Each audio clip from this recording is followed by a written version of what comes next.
Acum 6 ani am reușit să ating un record incredibil. Am avut pentru o perioadă de timp 100 de kilograme. Eram obez cu act în regulă.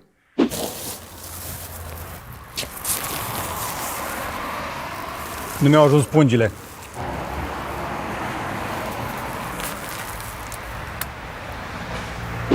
Ce a urmat? Niște mini-atacuri de panică prin avioane, crize digestive de câte 24 de ore când ajungeam prin deplasări la capătul lumii, burnout și depresie. Astăzi vreau să vă arăt poate cea mai frumoasă mașină sport pentru segmentul acesta de mașină medie. Hai să spunem pe șleau, un competitor serios pentru BMW M4. Astăzi, însă, în 2026, am în sfârșit, de o săptămână, vârsta biologică mai mică decât cea de pe buletin. Dorm 8 ore pe noapte și nu mai fac crize când plec din țară. Am început să plec din nou de plăcere. Și nu am făcut această transformare în 30 de zile, cum am văzut pe internet, mie mi-au trebuit 5 ani. Așadar, salutare prieteni, astăzi vă deschid laboratorul. Pentru că mai nou și YouTube-ul, nu doar Instagram și TikTok, vă promit transformări în 30 de zile. Avem Burpees Challenge, avem cure de detoxifiere, le-am făcut și pe alea. Eu astăzi însă o să vă spun altceva. În realitate, reparațiile durează ani, nu zile. Iar dacă o să te recunoști în ce-ți povestesc astăzi aici, trebuie să știi un lucru. Nu ești singur. Și există soluții. Numai că, evident, nu sunt miraculoase și nu sunt rapide. Și nu vin dintr-un singur loc sau dintr-o pastilă sau o injecție. Înainte să începem, hai să dau un pic de context. Prea mici pentru o problemă mult prea mare. Zeci de mii de copii obezi sau supraponderali trăiesc copilăria pe cântar. Un fenomen care a luat proporții de la an la an. Adolescenții de astăzi sunt mult mai grei decât părinților și viitorul e sumbru. 1,5 milion de tineri vor deveni obezi în următorii 9 ani. Putem vorbi despre o pandemie de obezitate, care din păcate este mută. Da, obezitatea este mortală. Cam 70% în România sunt persoanele care nu au o greutate normală. România rămâne pe primul loc în Europa la obezitate. 4 din 10 adulți sunt afectați, aproape dublu față de acum un deceniu. 39% dintre noi sunt obezi cu acte în regulă. 70% suntem supraponderali sau obezi. Eu sunt încă la prag. Asta înseamnă 4 milioane de români. Datele vin din World Obesity Atlas și sunt publicate în martie 2025. Dacă aveți date mai noi, dați-mi-le, pentru că se pare că nu prea mai facem statistici de așa ceva, probabil de rușine. Încă o dată, eu am fost unul dintre cei 4 milioane. Dar astăzi nu mai sunt acolo. Și o să spun cum am ajuns aici. Încă o dată, nu cu injecție, nu cu GLP-1-uri, fără promisiuni însă de 30 de zile și fără cure de detox, deși am făcut-o odată o săptămână. Dar fără pastile minune. Am făcut-o cu un pic de bun simț și cu mult timp, dar și ceva tehnologie ca să îmi văd corpul de unde nu-l vedeam înainte. Despre asta îți zic mai spre final. Vreau să încep cu ce este cel mai important. Și pentru asta trebuie să mergem un pic înapoi în 2020.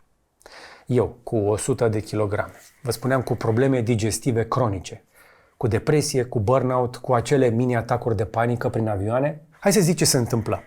Poate te ajută, poate și într-o etapă a vieții în care chestia asta îți poate fi de folos. Uite, spre exemplu, mie mi-au plăcut mereu avioanele. Am zburat de sute de ori în tot felul de aparate de zbor. Numai că la un moment dat am început să simt că dintr-o dată parcă nu mi-ajunge aerul. 5 secunde de panică am descoperit că i-ar zice după aia. Inima care bate un pic ciudat, senzația că nu-ți ajunge oxigenul în aer, da? La 10.000 de metri altitudine. De rușine taci din gură, îți vezi de drum și înveți să faci niște respirații. Slavă Domnului, au funcționat. Însă mecanismul am aflat după aia e deja documentat. Se numește stres cronic plus cortizol crescut. Asta înseamnă că amigdala, partea aia din creier care procesează frica, devine hipersensibilă și reacționează la lucruri normale ca și cum ar fi pericole. Din nou, la unii este mai sus, la mine era la prag.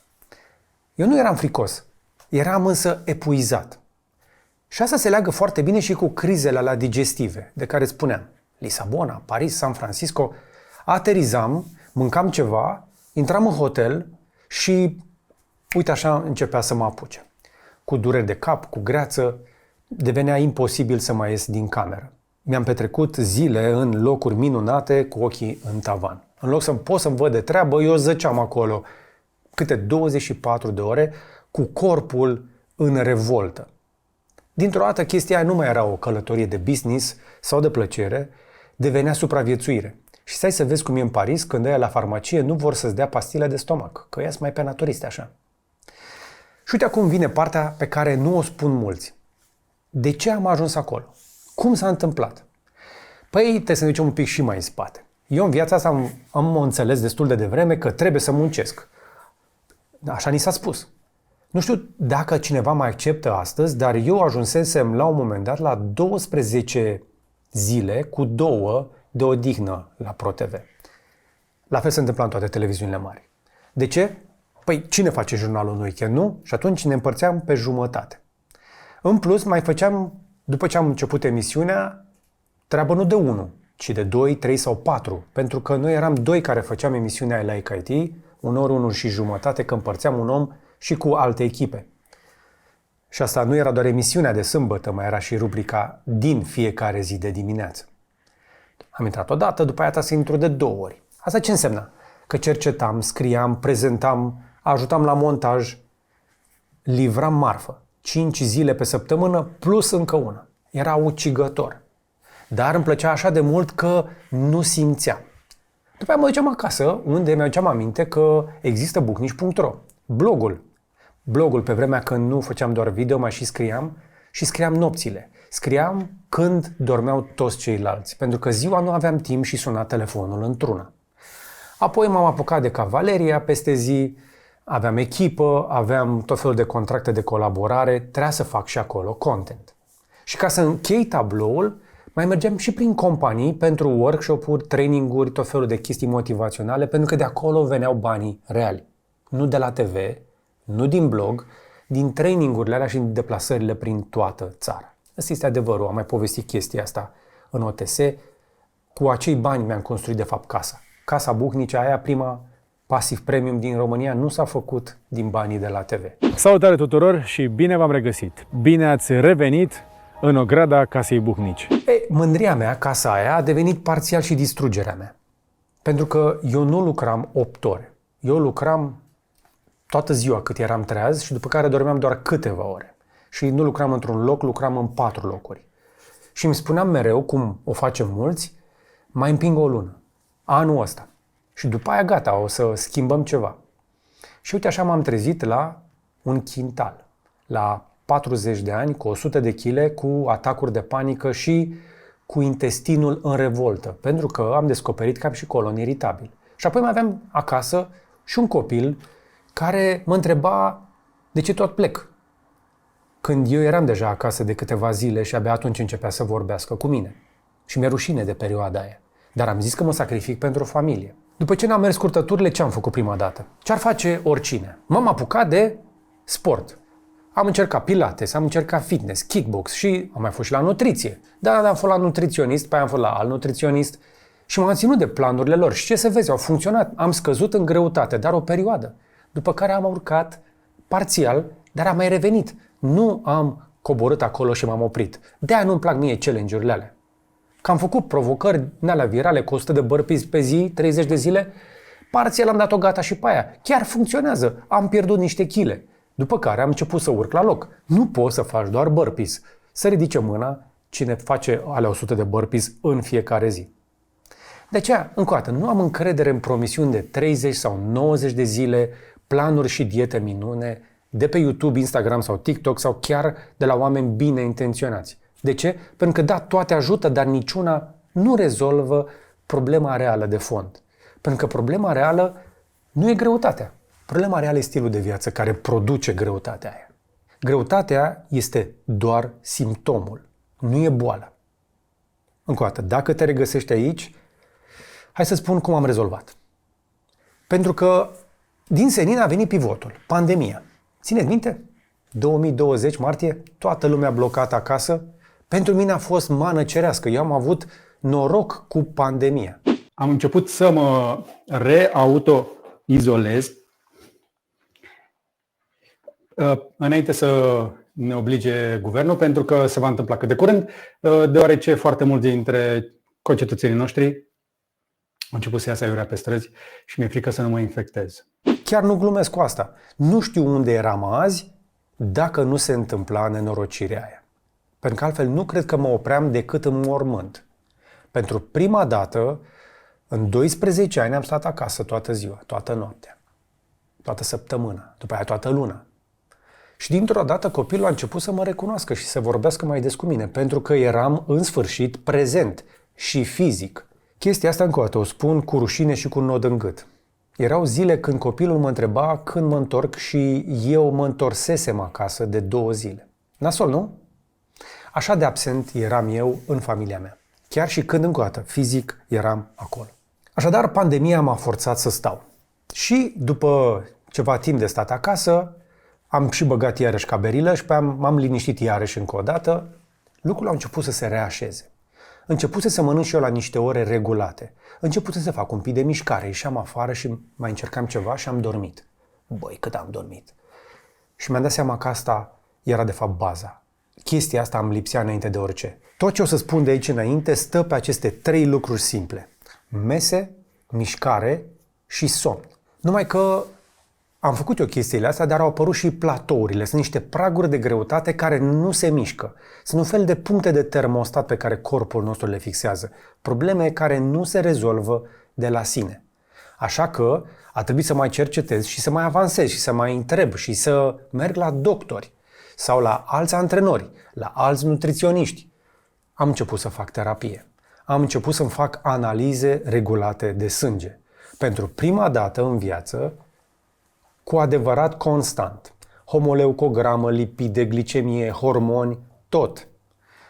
La 12 luni. Ar fi trebuit să o fac un pic mai des, dar anual îmi fac analizele.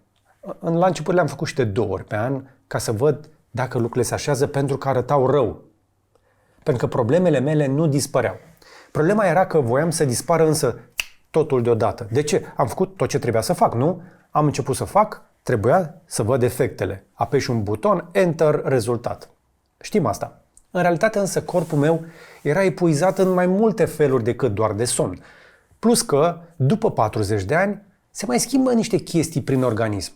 Hormonii, recuperarea, răbdarea sistemului tău imunitar, toate uită cum era la 30. Am mai vorbit despre chestiile astea, apropo, cu membrii canalului în secțiunea Off the Script. Nu o să intru în detalii aici, te încurajez să vezi dacă vrei să aprofundezi partea asta.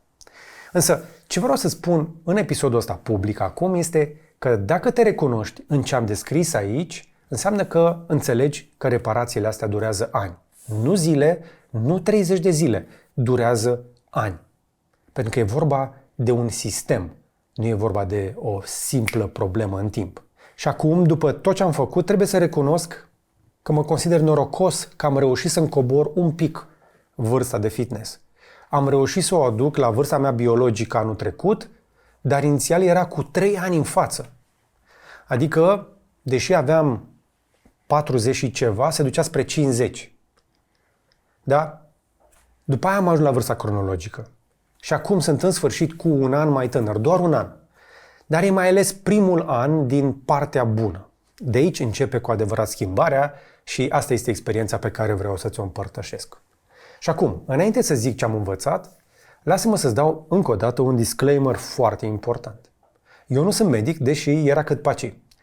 Am vizitat însă vreo 10 doctori în ultimii ani, dar asta nu mă face doctor. Ce-ți povestesc aici e bazat pe experiențele mele personale subiective. Sunt niște sute mii de ore de cercetări personale, discuții cu medici și specialiști, antrenamente, terapie de multe feluri. Nu-ți garantez însă că pentru tine o să funcționeze. Probabil nu va funcționa la fel, probabil sigur. Mare atenție! Eu cred totuși că ar putea să-ți dea inspirație, poate să-ți deschidă o ușă pe care poate nu o vedeai până aici. Pentru că eu chiar mi-am pus timp de cercetare și asta e una dintre puținele chestii la care mă pricep, să sap. Deci nu-ți vând un protocol, îți dau pur și simplu harta mea, faci tu ce vrei cu ea, n-am nimic să-ți vând aici. Hai să începem. Pilonul numărul 1 din tot ce am cercetat e gratis și e cel mai valoros și e cel mai mare, somnul. Somnul e 90% din tot ce spun azi aici. Dacă dormi, ai rezolvat 90% din chestii. Ai auzit bine, 90% din tot ce poți să faci pentru tine e să dormi. Trebuie să dormi, iar eu am învățat asta greu. Orele alea în plus de muncă păreau mereu că mă ajută să fac avans, să trag mai tare decât ceilalți. Și așa a fost, pentru o vreme, cu prețul plătit mai sus. Pentru că somnul e cel mai mare hack de sănătate posibil, dar funcționează în ambele sensuri. Știi de ce trebuie să dormi 8 ore? Pentru că, spre exemplu, Andrew Huberman, profesorul ăla de la Stanford, pe care îl mai urmăresc unii pe internet, îl mai urmăresc și eu din când în când, spune asta direct. Citez. Somnul e fundația sănătății mentale și fizice. Atât de simplu.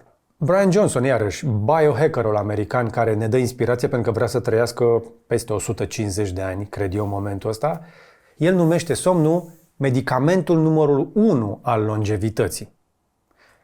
Toată lumea poate să-i dea dreptate destul de ușor, pentru că după ce dormi vezi efectele. În somn ne refacem. În somn fixăm amintiri, ni se aliniază planurile.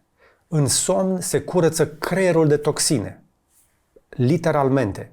Există un sistem care funcționează doar noaptea, care pur și simplu vidanjează creierul de reziduri. Dacă nu dormi, nu se curăță.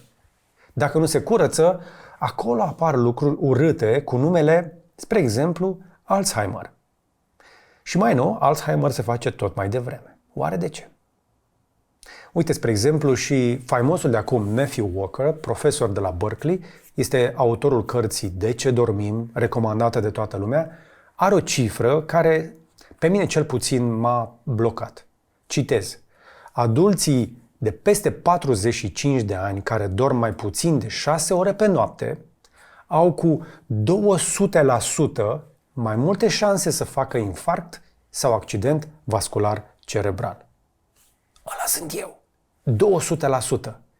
De 3 ori mai multe șanse decât cel de lângă mine cu aceeași vârstă. Eu am 45 de ani și am dormit 5 ore pe noapte timp de un deceniu. Cât mi-ar lua să le recuperez? Nu le pot recupera. Mai am însă ce face. Și mai e o cifră de la Brian Johnson pe care nu o poți trece cu vederea. Omul măsoară tot, apropo. 18 ore treaz e echivalentul a 0,05 alcoolemie în sânge. 24 de ore treaz, 0,1. E ca și cum ai fi beat, pentru că nu dormi. În America, peste 0,08 ești considerat legal beat la volan. Dacă s-ar face teste de genul ăsta, pe mine mă distrează alea cu degetul pe nas, dar s-ar putea să funcționeze mai degrabă decât un alcool test zilele astea. Deci dacă stai treaz cât stăteam eu, dacă conduci, lucrezi sau iei decizii importante, ești efectiv beat. Iar acum gândește-te. Încă o dată, eu zburam des, 30-40 de ore fără somn corespunzător, mi se întâmpla mai des decât crezi. După aia mă urcam în avion și mă întrebam de ce fac acele mini-atacuri de panică. E bine, acum știu de ce. Bun, destulă teorie. Hai să zic ce hack-uri folosesc eu pentru somn. Să le zicem hack-uri, dar de fapt sunt niște soluții. Sunt niște soluții banale care la mine funcționează. Cea mai simplă, gratis. Ba chiar o să-ți economisească bani. Eu nu am televizor în dormitor, tu ai? Cred că cea mai bună idee pe care poți să o ai este să scoți televizorul de acolo. Numai că am aflat ceva interesant. Nu e tocmai capătul lumii dacă mai scrollezi puțin pe un telefon înainte să adormi. Doar că ecranul trebuie să fie cu lumină scăzută. Da, sunt niște specialiști care confirmă chestia asta. Important e însă să faci ceva care te liniștește. Că nu poți să adormi până nu te liniștești. De-aia eu nu stau pe social media. Eu stau pe site-uri de comerț și pe site-uri de anunțuri. Ce fac acolo?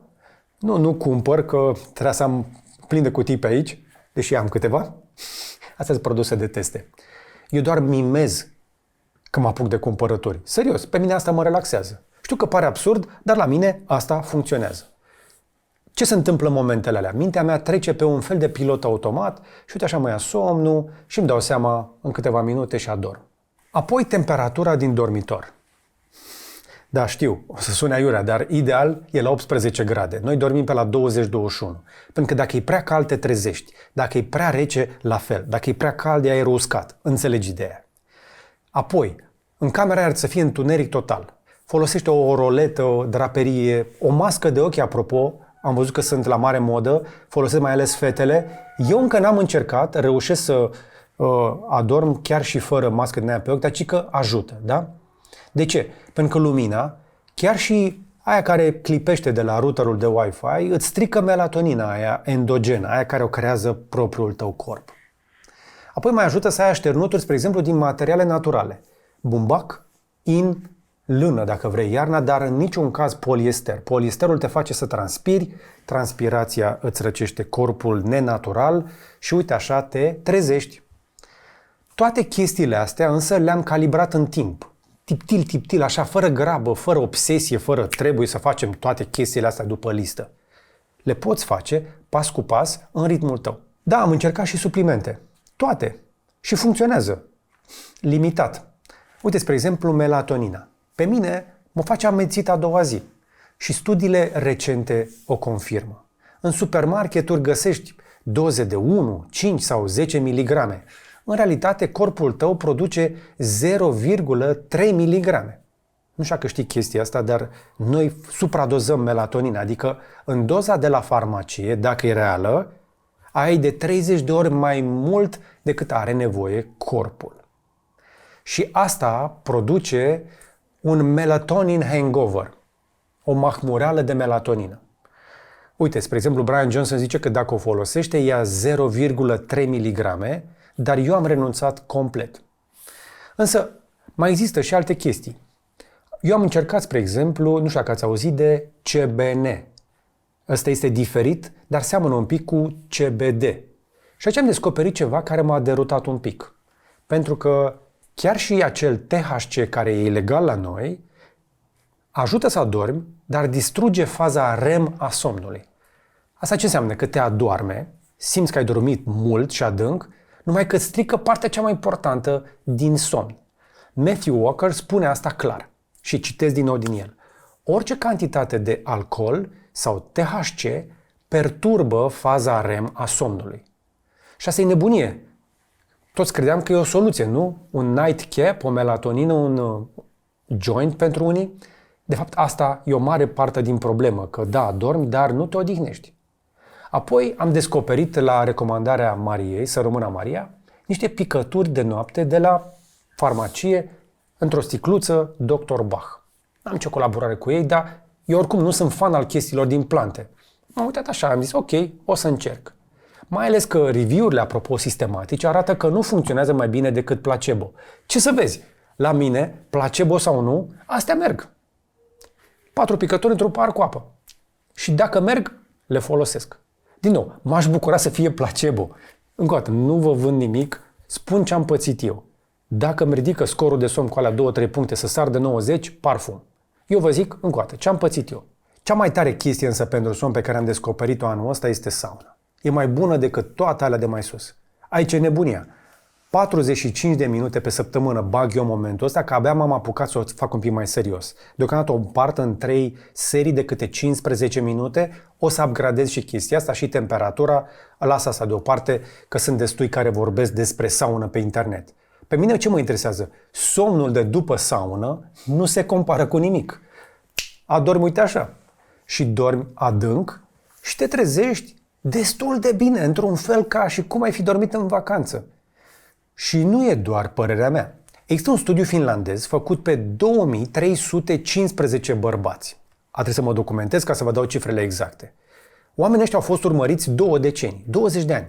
Cei care făceau saună de 4 ori pe săptămână au avut cu 63% mai puțin risc de moarte subită cardiacă. Cu 50% mai puțin risc de boli cardiovasculare fatale. Chestiile la care omoară cei mai mulți bărbați și cu 40% mai puțin risc de moarte din orice cauză. Corpul tău are nevoie de căldură ca să își întărească rezistența. Ce pastilă mai promite așa ceva? Genul ăsta de numere n-am mai auzit. Că nu există. Nici măcar una nu se atinge nici de 10% din ce face banala saună, dar făcută cu metodă. Că nu trebuie să stai acolo ca nebunul 45 de minute într-o sesiune, nu recomand nici măcar aia umedă, iar sauna în sine e o chestie destul de ușoară, da? V-am spus, eu stau 15 minute pe la 80 de grade, încerc să mă duc spre 85-87 uneori, Când ies, mă răcoresc cu un pic de apă, stau un pic și dacă pot, intru încă o dată. Dar nu e obligatoriu, dacă nu mă simt bine, nu stau. Încerc să ajung la acele 45 de minute total pe săptămână, împărțite cum vrei tu. Știu că nu este o chestie ieftină, dar eu mi-am luat una dintre cele mai mici saune pe care le-am găsit acasă. Dar dacă nu ai loc de saună, sunt zeci de centre în țară și o să scoți banii. 50-70 de lei sesiunea, ieftin pentru ce primești la schimb. E mai ieftin decât pastilele sau decât alternativa, cel puțin pentru mine. Și acum, pilonul numărul 2. Ți-am zis tot felul de chestii pe care le fac hackurile, hai să vorbim despre date. Ce nu măsori, nu poți schimba. Asta este regula cea mai simplă în orice. Cum îmi măsor eu somnul? Cu ceasuri, evident. Numai că nu mai sunt obsedat în legătură cu chestia asta. Uite, spre exemplu, mai tot văzut probabil cu Garmin. Ăla măsoară somnul foarte bine, înainte o făcea Fitbit, dar acum o face excelent și Huawei. Am teste comparative, apropo, pe canal, dacă vrei să vezi diferențele în clipurile în care am testat aceste ceasuri pe durată lungă. Ce mai fac? Mă cântăresc. Aproape în fiecare zi cu un cântar din ăsta conectat. Nu sunt scumpe. De ce? Pentru că vreau să văd variația. Vreau să văd greutate, indicele de masă corporală, apa din corp, oase, chestii genul ăsta, majoritatea cântarilor o fac bine. Asta cu Wi-Fi, aproape indiferent de producător, este bun, pentru că nu trebuie să stai tu să bagi datele alea manual, că nu o să o faci, decât dacă ești foarte organizat. Dar de ce nu mă interesează cifrele exacte? Vă spuneam bine, mă interesează variația. Pentru că cifrele astea în realitate nu sunt exacte.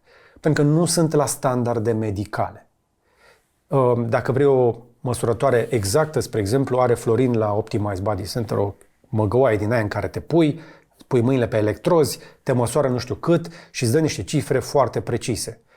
Eu, încă o dată, nu vreau cifre precise, vreau să văd o tendință, vreau să văd un grafic. Spre exemplu, ăla de la greutate aș prefera să fie în scădere, dar sunt iarăși la un platou. E un platou mai bun, dar e tot un platou. Deci dacă urc o săptămână, înțeleg că ceva nu e în regulă. Probabil dorm prost, probabil am mâncat iarăși prea mulți carbohidrați, probabil sunt stresat și obosit și m-am băgat în dulciuri. Dacă cobor, sunt pe drumul cel bun. La temperatura corpului, mai nou, ceasurile moderne, văd variațiile de temperatură de peste noapte. Dacă în ultimele 2 nopți temperatura corpului a crescut, am o inflamație în corp și poate fi semnul unei răceli sau o altă afecțiune. Cât despre pașii nu mă pasionează aproape deloc, nici nu mă mai uit, pentru că sunt deja destul de activ. Uite-te la mine, lucrez în picioare, masa asta este un standing desk. Îmi fac de lucru zilnic pe afară, merg destul de mult pe jos, pe lângă faptul că merg la sală de 2-3 ori pe săptămână. Toate chestiile astea sunt terapie gratis și mai sunt și profitabile, mai ales dacă începi în timp să devii un pic competent la niște chestii pentru care altfel trebuie să chemi muncitori, instalatori sau grădinari care îți cer câte o avere fiecare dintre ei. Deci, mă țin activ și ocupat. Nu stau să bifez cerculețe. Pentru că eu cred că dușmanul unei minți sănătoase e lenea. Nu e doar dușmanul corpului. Acum am totuși 2 dispozitive medicale conectate și le-am adus aici pe masă. Dacă vrei, le testez separat mai în detaliu. Am un tensiometru la standard medical și se leagă la Wi-Fi. Ăsta varsă datele direct în cont. De acolo pot să mă uit la ele, văd că sunt în parametri, dar eu le mai procesez cu un pic de inteligență artificială, un mic AI, agentul meu. Când vine vorba de tensiune, cei mai mulți oameni se feresc să-și ia tensiunea pentru că le e frică să afle adevărul. Eu am întâlnit mulți de genul ăsta. Eu mi-au tensiunea deși știu că sunt sănătos.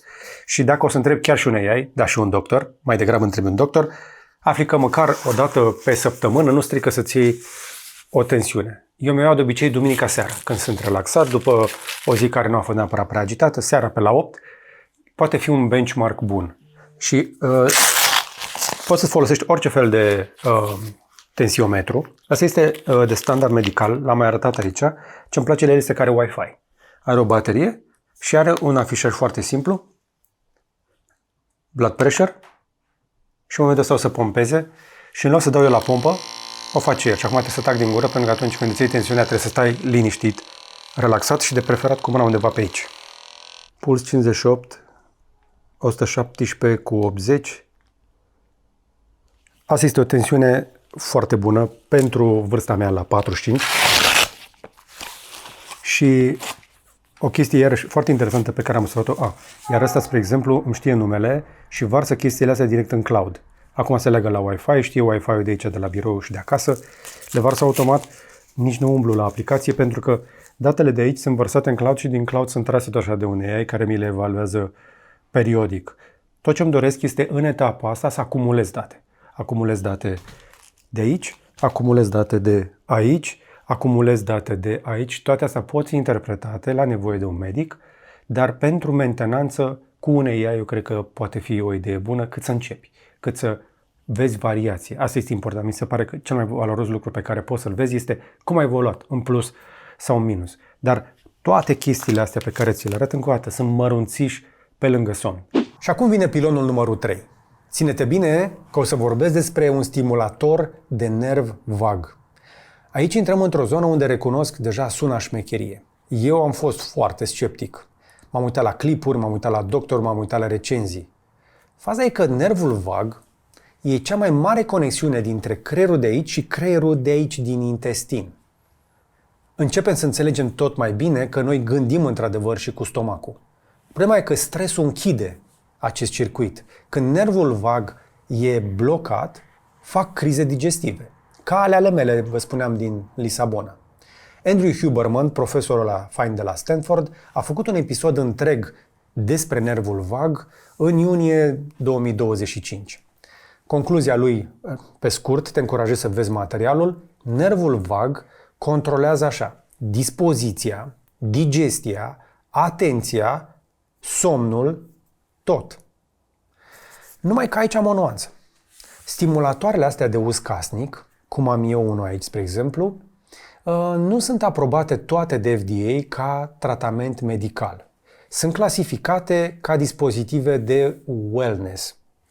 Dovezile sunt însă destul de promițătoare, dar, încă o dată, sunt limitate. Pentru mine au mers, dar, încă o dată, empiric.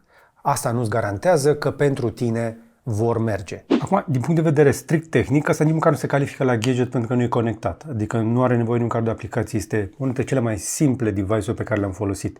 Are 4 butoane, trebuie doar să-l pornesc. Și odată ce l-am pornit, mi-apare un timer, trebuie să-mi aleg durata, 30 de minute standard. Chestia asta se prinde pe partea asta de ureche, pe, nu știu, buza asta inferioară a urechii, astfel încât electrodul, că aici sunt niște conectori din ăștia, cred că sunt de cupru ceva, aurit, se transferă un ușor curent electric care de aici pleacă prin nervul vag, prin tot organismul. O să detaliez mai multe când ajung acolo, dar pur și simplu îl pun după ureche și în momentul ăsta trebuie să aleg intensitatea. Aici am confirmat durata și acum aleg intensitatea și din ce am observat eu încep să simt așa o ușoară furnicătură pe la 21-22. Confirm. Și din momentul ăsta am 30 de minute în care pot să fac ce vreau eu. Pur și simplu îl lași aici și tot ce trebuie ca să-ți dai seama dacă funcționează sau nu este să te concentrezi un pic, să simți acea mică, ușoară furnicătură. Se recomandă pe urechea stângă, ăsta îl lași undeva, iar eu îl folosesc mai ales seara, în sesiuni de jumătate de oră și de multe ori chiar continui să-mi văd de treabă și îmi pun niște căști mari peste urechi pentru că chestia asta nu închide urechea și efectiv pun peste. Ce am observat, și acum din nou, ce o să vă zic nu este sfat medical, nu este științific, este pur și simplu observațiile mele. It ain't stupid if it works. Pentru mine chestia asta a îmbunătățit un pic calitatea somnului și tranzitul. Și se spune că ar ajuta inclusiv pentru a ameliora simptome de deprimare, depresie. Acum, eu n-am făcut un studiu clinic. Tot ce pot să vă spun este că toate lucrurile astea pe care le-am făcut, inclusiv ăsta pe parcursul, mai ales a ultimului an, au mai îmbunătățit niște stări pe care nu aș vrea să le detaliez neapărat aici. Deci, din punctul de vedere, mi se pare că nu este ieftin, dar dacă te odihnești, te antrenezi, mănânci bine, faci toate chestiile alea și vrei să mai adaugi încă ceva, eu cred că această stimulare de nerv vag este un nice to have. Este un hack nice to have. Nu e obligatoriu, nu sunt sigur că ajută, Dar dacă ajută chiar și un pic, mie mi se pare că este foarte, foarte fain. Și ce mă mai surprinde este că cât de mult ține bateria. L-am încărcat ultima oară, cred că cu vreo lună. Are un cablu foarte simplu pe care îl bagi aici, îl încarci și atât. Efectiv poți să-l pui în buzunar. Este și ăsta un dispozitiv făcut la standarde medicale, este un stimulator medical, dar mai multe despre știința asta mai vorbim altă dată. Da, ajută și că am adăugat în dietă mai multe legume, dar fibre de psilium când nu sunt de ajuns.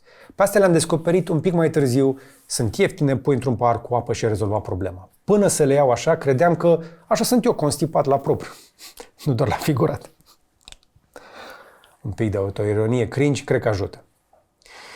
Da, dacă nu vrei să bagi psilium, bagă niște legume în plus.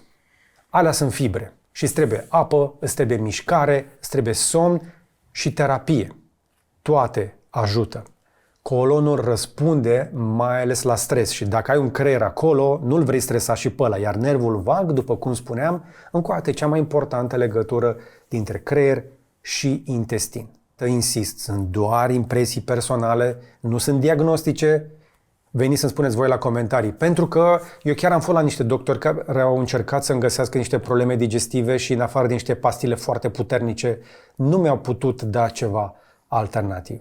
Deci, stimulatorul ăsta de care zic, l-am testat un an înainte să îi contactez eu pe producători, pe cei de la Neurosim.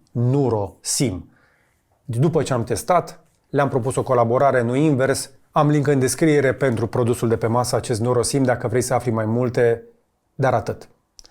Însă, spune-mi tu în comentarii ce experiență ai tu dacă ai încercat ceva similar. Încă o dată, insist, contraziceți-mă cu date concrete dacă aveți.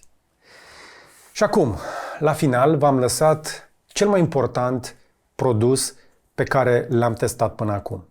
L-am lăsat la sfârșit pentru că e cel mai puternic dintre toate. Este senzorul de glicemie. Diabeticii cred că îl recunosc. E un dispozitiv medical. Ăsta singurul de aici este chiar un dispozitiv medical folosit în toată lumea. Eu nu am însă diabet și atunci de ce port un dispozitiv medical pentru diabetici? Păi, hai să-ți spun cum l-am descoperit. Acum câțiva ani, Andrei Pitiș îmi povestea în IGDLCC, aici pe canal, despre chestia asta. Mi-a zis că poartă un astfel de aparat ca să vadă la ce face spike-uri. Măsurând doar pașii și somnul nu e suficient. Trebuie să poți să măsori. Ar fi senzațional dacă poți să măsori, nu știu, nu doar glicemia și insulina și mai multe chestii, să poți să le măsori live, să ai un senzor care se pune așa, să le măsori live și doar asta nu știu dacă înțelege lumea. Doctorii sau sistemul medical nu se ocupă de prevenție. Medicii sunt treinați să cure disease, să rezolve boli. Adică dacă ajungi acolo și poate să spun un diagnostic, nu știu, că ai diabet, de exemplu, îți dau niște medicamente pentru diabet sau, înțelegi? Sau dacă, habar n-am, orice boală ai avea. Dar până acolo, dacă nu, îți spune, mănâncă și tu, ia o dietă și n-ai ce să cauți la mine, că nu ai boala, nu poți să te diagnostichezi, da? Apropo, salut, Paul, nu vorbim despre spike rapperul, vorbim despre glicemie, despre spike-uri, vârfuri de glicemie. Deci ce face aparatul ăsta? Măsoară zahărul din sânge la fiecare 5 minute și îți dă informația direct pe telefon sau către medic dacă vrei, pentru că încă o dată e dispozitiv medical. Se numește Dexcom One Plus și mie mi-a confirmat în perioada de testare 3 lucruri în 10 zile. 1. Stresul era să mă bage în diabet, pentru că ți-am zis că eram prediabetic. Vorbesc o oră la telefon cu un client dificil, glicemia urcă cu 30 de unități, fără să fi mâncat absolut nimic. După 3 ore de la ultima masă mă duc în mall, iarăși crește glicemia. 2.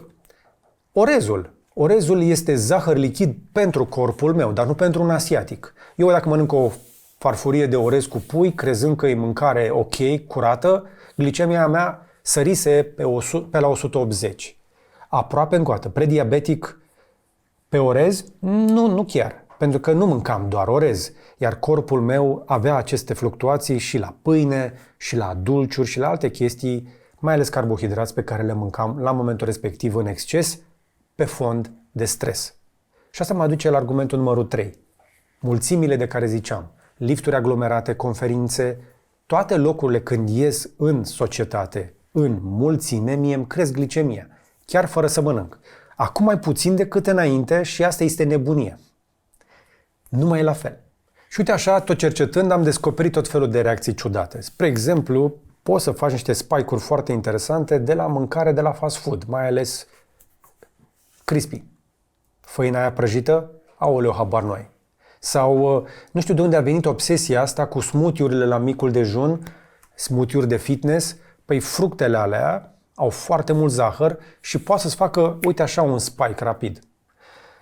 Pâinea albă, iarăși. Pâinea albă o să-ți urce mai repede glicemia decât o băutură carbogazoasă cu zahăr. Da, o zi bine. O baghetă albă din magazin are același efect ca o sticlă de cola la jumătate de litru. Specialiștii în longevitate, cum este Peter Attia, spre exemplu, spun așa că variabilitatea mare a glicemiei, chiar fără diabet, crește riscul de Alzheimer, crește fragilitatea, posibilitatea de cancer și moarte din orice cauză.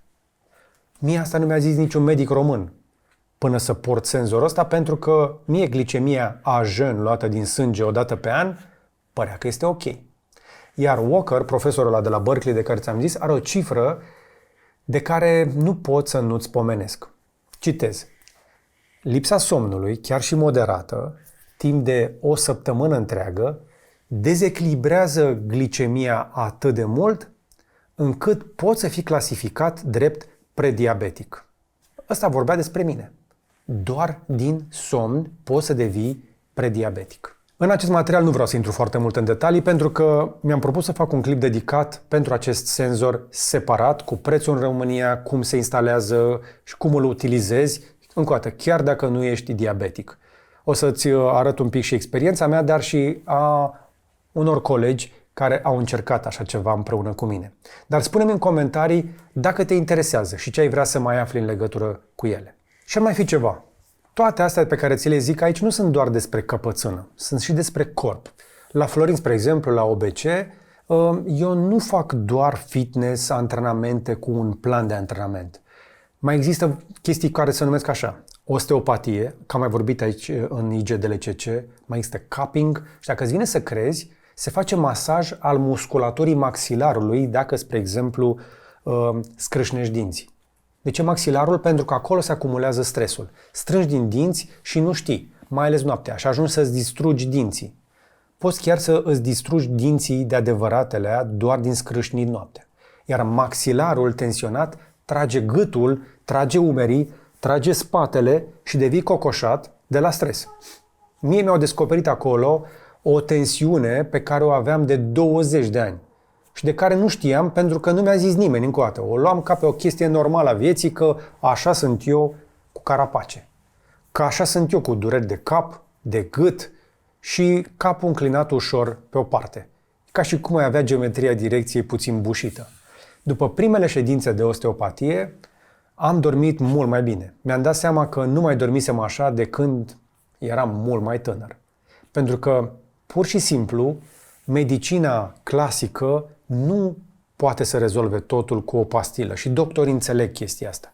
Tuturor ne-ar plăcea, mie mi-ar plăcea să se rezolve, uite așa, dar asta este unul dintre păcatele vieții occidentale, că noi asta ne imaginăm. Mintea și corpul nu sunt două lucruri separate, sunt același lucru. Iar dacă lucrezi doar cu unul dintre ele, celălalt te trage înapoi. Chiar dacă ție ți se pare că poți să amâni nota de plată, ea vine de fiecare dată cu dobândă. Bun, hai să închidem, că am vorbit deja cam mult. Am spus de mai multe ori că vreau să trăiesc însă peste 100 de ani și ăsta e planul în continuare. Dar nu vreau să trăiesc oricum, că cel mai probabil mulți dintre noi vom ajunge aproape de vârsta asta. Întrebarea este dacă o putem face pe picioare.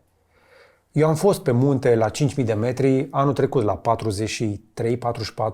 am mers o săptămână prin sălbăticie și vreau să mai pot să fac chestia asta și peste 10 și peste 20 de ani.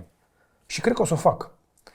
Dar nu vreau doar aventuri de genul ăsta. Eu vreau să am energie toată ziua, vreau să am chef de viață, nu vreau să fiu plouat și deprimat. Vreau să fiu acolo când copilul meu o să termine și liceul și facultatea. Dar vreau să fiu real. Nu vreau să fac doar act de prezență. Nu vreau să fiu cu jumătate din creier la birou. Mai pe românește vreau să fiu sănătos. Vreau să trăiesc fără bolile astea banale, gen răceli, accidentări din faptul că am musculatura slăbită, fără alergii și fără stresul ăla care încă o dată să mă ducă la diabet, de acolo la Alzheimer și după aia la groapă. Iar acum sunt mai bine ca niciodată și nu a trebuit să cheltuiesc o avere pentru chestia asta. Am făcut-o pas cu pas. Am făcut-o mai ales în ultimii 5 ani. A trebuit să învăț să o fac după o viață de muncă. Iar dacă te uiți la mine acum și te gândești că poate e prea mult, că e prea complicat, că nu ai timp, să știi că nici eu nu aveam. Și nu poți să îți promiți ție la nesfârșit că o să vină ziua.